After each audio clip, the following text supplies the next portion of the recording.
Welcome back to BTCS's channel, everybody. We're sitting here once again with Mr. Charles Allen. We have some updates for you guys on the personal front and the markets. Charles, how you doing? Are you ready to get into it? Michael, great to be speaking with you again. So ready to dive right in.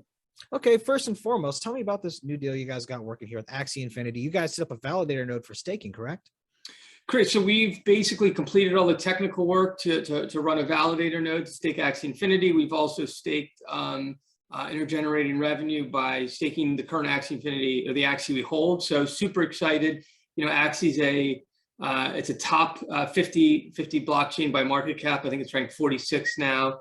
You know, even with the pullbacks, and it's got a great use case. It's built on top of Ethereum's blockchain, and it's it's a token that can be used in a game, right? Axie Infinity, the game. You can actually, it's a real world use case for blockchain technology. So great user growth. It's a really cool blockchain in that it's getting put to work today, and it's not a beyond the horizon, beyond the rainbow type of project. So we're super excited to be staking our Axie and following and focused on the project.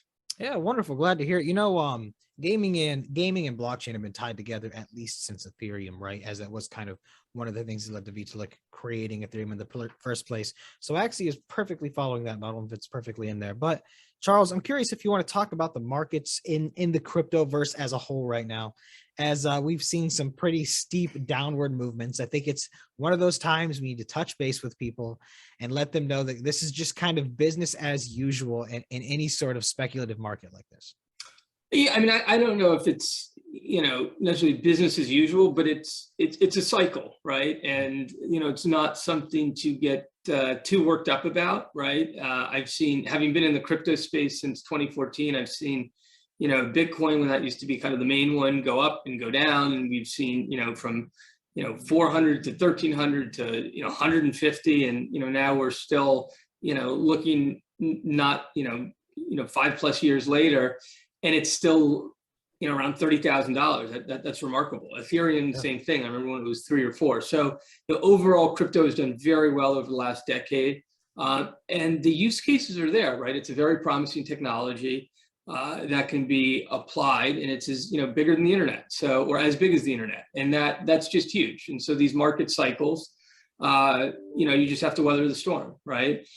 We've seen it in the stock market as well, right? I mean, I've been around long enough to live through the the internet bubble bursting and the financial crisis, and around, was it 2008, 2009, and these things come back, right? Where coming out of the the back end of a pandemic, where there's war in Europe, it's not to see the the stock market not doing great, and crypto, which is kind of trades similar to the stock market.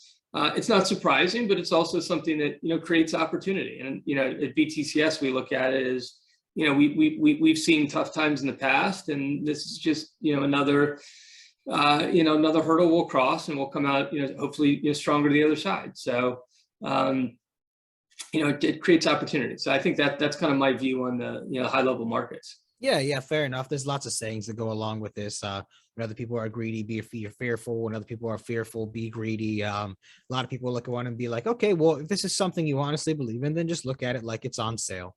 There's all sorts of interesting little quips like that. But at the end of the day, if you're sticking and putting your money where you believe things are going to do well, then yeah, don't worry about everything. It'll pan out over time. Like you said, this is a cycle, and it's happened so many times, and it will continue to happen so many times, but that'll be okay.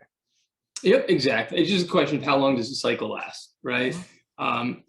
So we'll see, right? I don't have a crystal ball. The crypto cycles have tended to be much faster than the stock market cycles.